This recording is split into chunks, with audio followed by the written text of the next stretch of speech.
What's the biggest misconception of you? What's one thing people think about you, but it's not true? People think that I'm mean and I'm a problem starter, and that's not true. I try to avoid problems. I'm not really a confrontational person. I mean, I used to be, but I learned, I've matured since then, so I really try to curb it. You know what I'm saying? I don't got time for that. I'm trying to be rich. I don't want to fight. I don't want to beef. I don't want to shoot. I don't want to get shot at. None of that. I'm just chilling. I want money. If it ain't about the monies, I don't give a fuck. Like, that's really the biggest misconception of me, is that I'm mean. A lot of people think that I'm rude. I guess because my face, they say my face is rude. I look mean. I don't know why, but I'm not. I'm a really sweet person.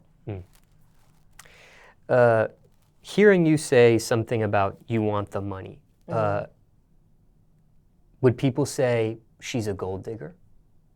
No, because I want the monies, but I'm chasing my own monies. I'm chasing my own dreams. So I would say I'm a gold digger.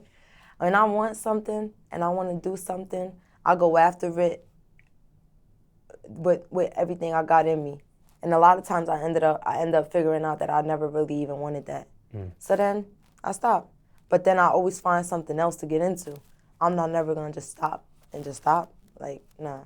But this music shit, I'm fucking with it, and it's going good for me, so I'm rocking out.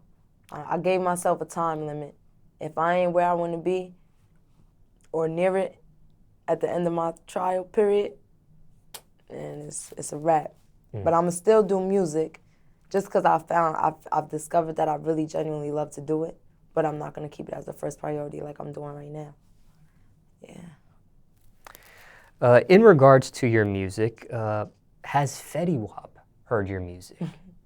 Yeah, he has. What's his reaction to it? What does he think about it?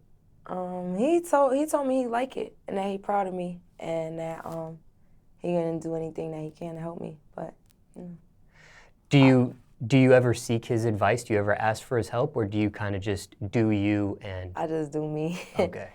Yeah, I don't really ask him for advice or ask him for a feature or ask him for anything as far as my music goes. I just do my own thing. I mean, he be finding out about shit even when I wanted to do it, I didn't come to him like, hey, I think I want to do music. Like, I just did it. And I didn't even talk to him about it. And he actually found out on Instagram, he was live one day, and then people was asking him, like, how does he feel about it or whatever. And he was like, what y'all talking about? Like, she surprised me. Motherfucker surprised me. I didn't know she was doing music. But then he came over the house, I want to say, like, a couple days after that. And then I played it for him, and then he just was looking at me like, oh, shit, okay, you know? You played him a couple songs or the whole project? Yeah, a couple songs. The whole project wasn't done yet. Oh. I played him the songs that I did have done, which I believe was the intro, which is called No Hook, It's a Mood, Keep Me a Few, and the song that I did for my kids, the freestyle I did for my kids, yeah. Would we ever see the two of you collab? I mean, he's doing his thing, I'm doing my thing. I'm trying to like shy away from him because, you know, that's him. I got my own shit going on. So I'm open to work with other rappers, just not him. And it's not nothing personal. I just don't want to come in undershadowed by him and his career and what he's got going on. I'm trying to separate and break from that. So, yeah. I see. Craziest rumor you ever heard about yourself? Whew. Craziest rumor I ever heard about myself. Damn. That's a hard one.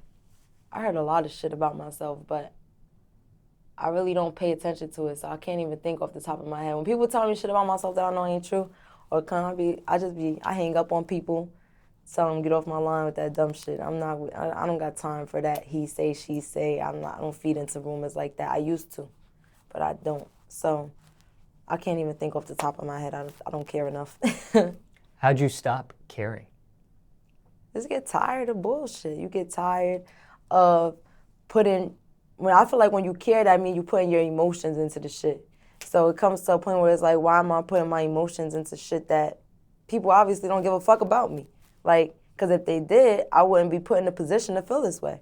So I just stopped caring. I just said, fuck that. One day, once you've gone through so much shit, once you've been through a certain amount of shit, it's like, come on now. This is kiddie to me. You know, I've been through, that's what I think about. Every time I run into bullshit, I just feel like I've been through worse. Keep it moving. I don't got time.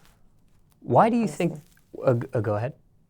No, I'm done. Okay, why do you think there are so many rumors about you, or your name is in a lot of rumors? Because there's some people I do interviews with and their names aren't in a lot of rumors, and then there's people like you, there are several rumors. Why is that? Well, first of all, I'm from a small town.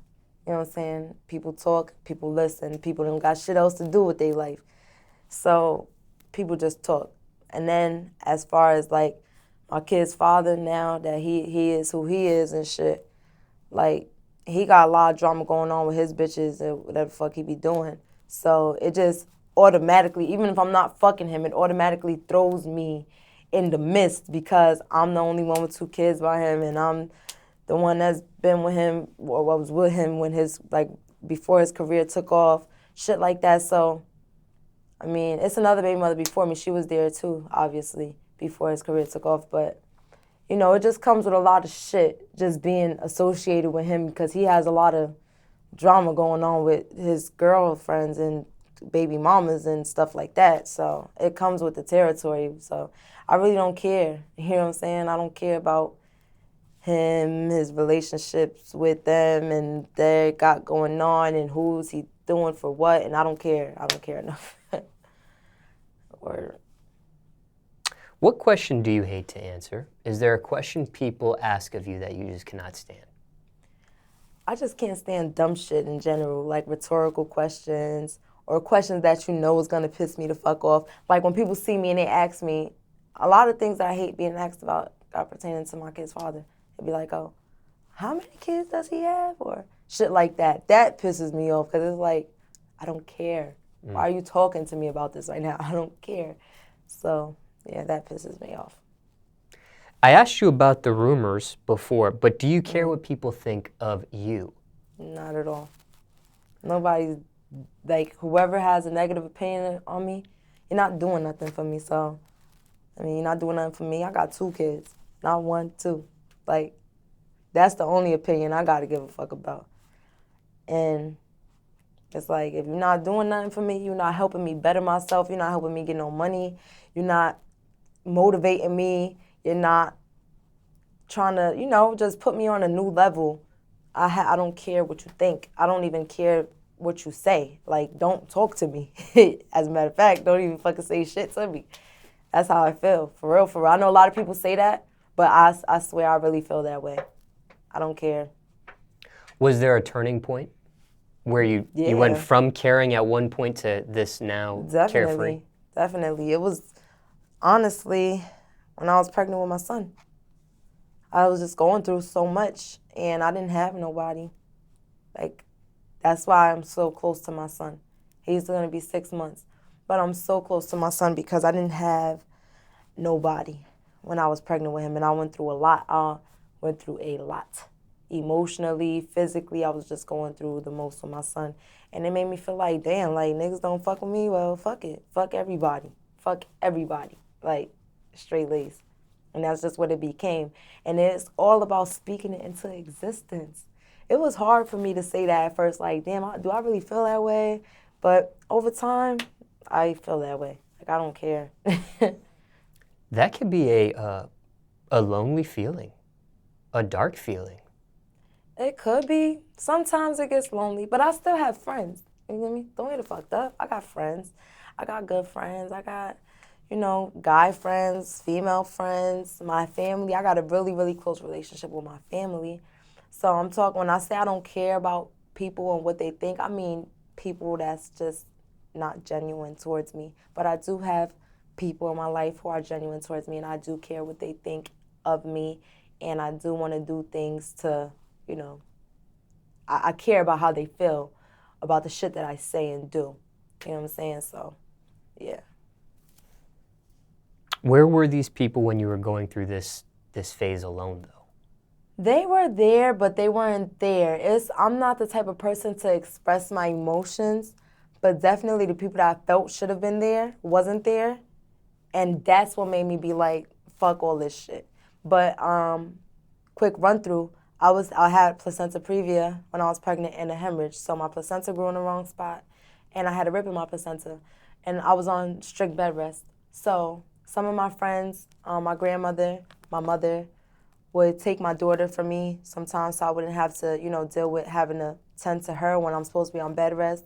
Come over, clean my house over the weekend, come cook for me, stuff like that. So I did have support, but minimum, because my friends and family, they have to go to work every day. You get what I'm saying? So that I understand. I don't expect you to call out of work to come and help me out because you got to get your coins. You got to survive. So I understand that. But I'm just saying it's a lot of people who I felt was supposed to be there for me. A lot of my friends who don't have jobs, and just other certain people who weren't there. And that just made me feel like that flipped the switch for me. I was like, you know what?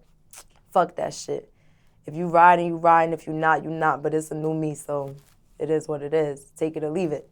And then a lot of people around me that genuinely know me and know the shit that I've been through, they understand why I am the way I am now. Yeah. So what ended up happening with these people that you felt didn't have jobs and could have helped and that sort of thing? Mm-hmm. Do you cut these people off? Definitely. Did you make your circle smaller? Definitely. It's not even a discussion that was ever had like, I feel like you could have been there. None of that. Block, and keep it moving with my life. Then when I'm not answering your phone calls or not linking you no more, you know what's up. Like, you know why. Don't ask me why. Niggas is grown. I don't have time to explain to a grown motherfucker what they didn't do right and what they did do wrong.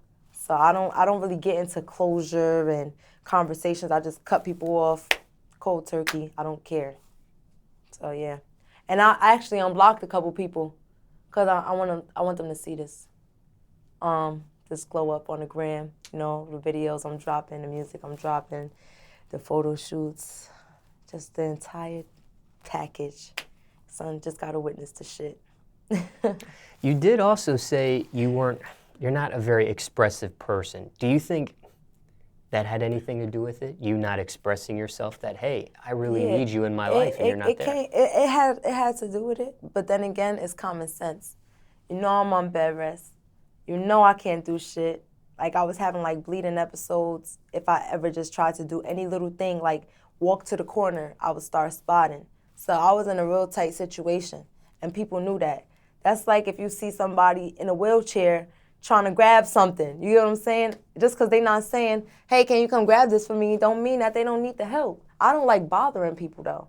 So if I feel like I'm being a bother, I'm going to be a bother by asking you for something, I'm just not going to ask. And I feel like if you cared enough, you would offer. And if you didn't offer, that means you didn't care or you didn't think of me. And if you didn't think of me, then you didn't care. Like, it's just, shit is so simple. It's not that complicated. Was there, with all this going on health-wise, was there I don't know what the right phrase here is to say, but was there, a moment where things may have looked pretty bad with this pregnancy, these health issues you were going through? Yeah. I found out that I had that when I was 12 weeks pregnant. I was literally just in the house with my daughter. We were watching a movie together, and then I just started, like, bleeding. So I thought I was having a miscarriage initially. So I jumped up, called my mom. My mom's like, go to the hospital. So I'm like, all right. So I put my daughter in the car. I got in the car, and I was drove to the hospital. And I felt like spotting in my pants on the way there. And I was just like, oh, my God, I was crying because I was already so attached to the baby. So when I got out the car, it just, like, started coming down like a faucet. And I'm like, this is it. I'm losing the baby right now. And then it's so fucked up.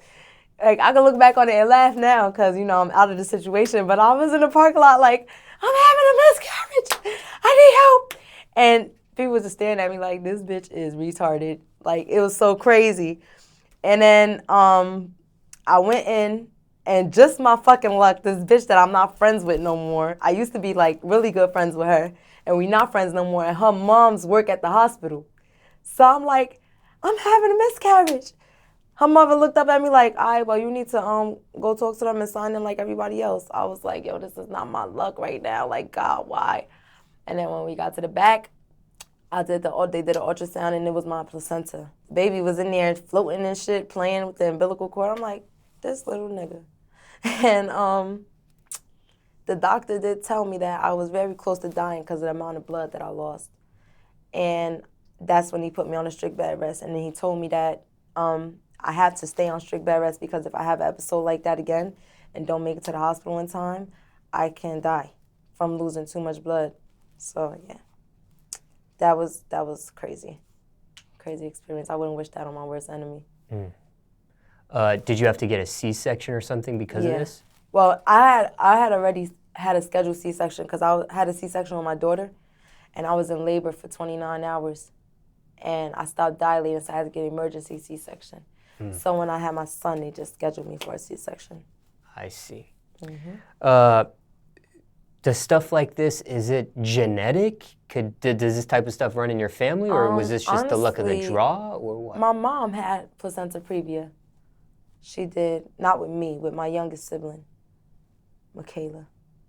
She had a placenta previa with her. So my doctor did tell me that if it happened to somebody in your family, like your mother, your grandmother, it could happen to you too. So I guess that's what happened, but that right there, it's no reason why it comes. It just comes. It's kind of like cancer almost. And, you know, as far as the reason for it coming, there's nothing that causes it. Sometimes it just comes, and there's no cure for it but bed rest and a lot of water, staying hydrated. That's really it. That's really all you could do. Could this prevent you from having kids in the future? Could this happen again in the future if you have another child? Once you get it, my doctor did tell me once you get it, it's 9 times out of 10 going to come back. That's why I don't want to have no more kids, because I don't want to go through that. That pregnancy was like walking on eggshells, and I just don't want to go through that again at all. It's just too much. It's very nerve-wracking. Do a lot of women go through this, or is this not very common? Surprisingly, a lot of women do go through that, and I didn't even know. But when I opened up about it on my Instagram, a lot of women were DMing me like, hey, I went through that too, and you know, blah, blah, blah, and it's sharing their experience or hitting me up, and they were currently going through it and asking me, what did I do and how did it come out, you know, is this normal or is that normal or whatever. But, you know, yeah, so it is common, unfortunately. Now, when we were talking about you caring at one point and now being carefree, when you did care at one point, though, some people, when they care about another person's opinion, they can care so much it can lead to health issues. It can lead to depression. Depression is suicide. one. Suicidal thoughts is another. Anxiety. Anxiety, yeah. Certain stresses. Did you face any of these obstacles yourself when it came to caring about other people's opinions of you? Yeah, I did. I was very depressed for a long time. That's why I'm so happy right now, because I feel so free. Like, the feeling of getting over that is so refreshing. Like, oh, girl, I'm calling you a girl and everything. That's how good it feels. You don't understand. Like, when you could finally say, fuck what this person thinks, it all boils down to knowing that people are going to do what they want and feel how they want, regardless of what you do, say, or feel. Doesn't matter. And you got to put yourself first. So once that thought is processed, it's done. It's done. You're good. Like, but that shit can take a toll on you. It comes and it gets bad. I was depressed for a long time. Like, I didn't want to do anything. I didn't want to clean. I didn't want to wash my hair. I didn't want to brush my hair. I didn't want to go anywhere. I didn't want to see anybody. I just wanted to crawl under a rock because I was so depressed. And I just realized, like, at that time I didn't have my son, but I'm like, I got a daughter, and I can't, this is not what I want to show her, you know? I don't want to show her how to let other people alter how you view life, and no. So it all boils down to what's more important, me and my kid, or them, you know? And it's like, obviously, me and my kids come before anything and anybody. So. Was there ever any counseling or therapy involved? No. This I was never seek therapy or counseling. I told my mother that I think I need to go see a therapist, that she said I was crazy. She always say, oh, you don't need no white person telling you what to do with your life. Think it's fucking common sense. Da, da, da, da. My mom's, she crazy, so, you know. hindsight 2020. Do you think you should have sought it? I don't want to say no, but for me personally, I'm good. But that might not be the situation for somebody else. Somebody else might need to seek it. So I don't want to say fuck it, you know, but for me, I didn't need it. I just was tripping. I had to get out my feelings about a lot of shit. How long do you think you were depressed for? It was a long time. It was on and off for a long time, though. I lost a lot of weight. I was 115 pounds. Couldn't eat shit. Like, I want to say, even when I was pregnant with my son, I was depressed. I was trying to keep myself in good spirits because I know whatever I feel, the baby feels. But I was depressed. I was going through a lot. And I was just like, but honestly, it came to an end towards the end of my pregnancy. Definitely once I had him, I'm like, he is so beautiful. It just makes everything worth it. Mm. And he's such a happy baby. It's weird. You look at him and he starts smiling. So, yeah. Listening to this, though, on the outside looking in, somebody getting down to 115 pounds, that sort of thing, that sounds like maybe somebody higher up may need to seek some sort of counseling or something. At that time, honestly, if I could rewind, I probably would go see some counseling because I didn't even want to be alive. But where I'm from, that's not normal. You know what I'm saying? Niggas don't just be like, yo, I'm stressed the fuck out. I'm about to go see my therapist. Yeah, just people just smoke, drink, and start doing other shit just to get their mind off of it. But I learned that don't work because at the end of the day, when you're not drunk no more, when you're not high no more, the problem is still there. The feelings are still there. So if I could rewind time, I would go get some help. But I got myself out of it. Honestly, I'm a Christian. So I pray a lot. And I pray for peace and tranquility and guidance and wisdom. And I believe that God has given me that. God has blessed me with a peace of mind. That's the best lesson that you could receive other than children. What about music-wise? Do you care what people think? No. I don't. I mean, I do, but then again, I don't. I do because in a way, as a musician, you have to care what people think because your career depends on what people think. If you don't have no fans, nobody fuck with your shit, then you're not going nowhere. But I mean, as far as negativity, no, because I have a lot of people that really like my music. I really like it. And the feedback that I've been getting is really good. I know that it's always going to be a bitch or a nigga that just probably don't like me as a person and just don't want to hear nothing I got to do or say with my music and just think it's whack off the rip. But it's going to happen, but I don't give a fuck. You know, if I got enough people that fuck with me, I fuck with whoever fuck with me. I love whoever love me. I love love. I'm all about positivity. So when people come off that negative shit, talking about, oh, somebody commented under my shit and said I'm promoting prostitution and my song It's a Mood. I don't see how. I said, fuck these niggas, get the bag. Like, fuck a nigga, just get a bag. It's a mood. But they say I'm promoting prostitution. So I was like, okay. And that's how you feel. I don't care. Like, people who fuck with me and fuck with my music, they know that's not what I'm promoting. If anything, I'm promoting women empowerment. You know, you don't need a man. I had to realize that you don't need a man. You can do shit. Anything a man could do, a woman could do. A woman could fucking carry another human and bring another human into this world. A man can't do that. So we better, if you ask me. What are your keys to success? My keys to success is just staying focused, staying determined, staying hungry, and just remain focused and remember what you're doing it for. What do you want out of it? Because you can't get distracted. That's gonna fuck you up.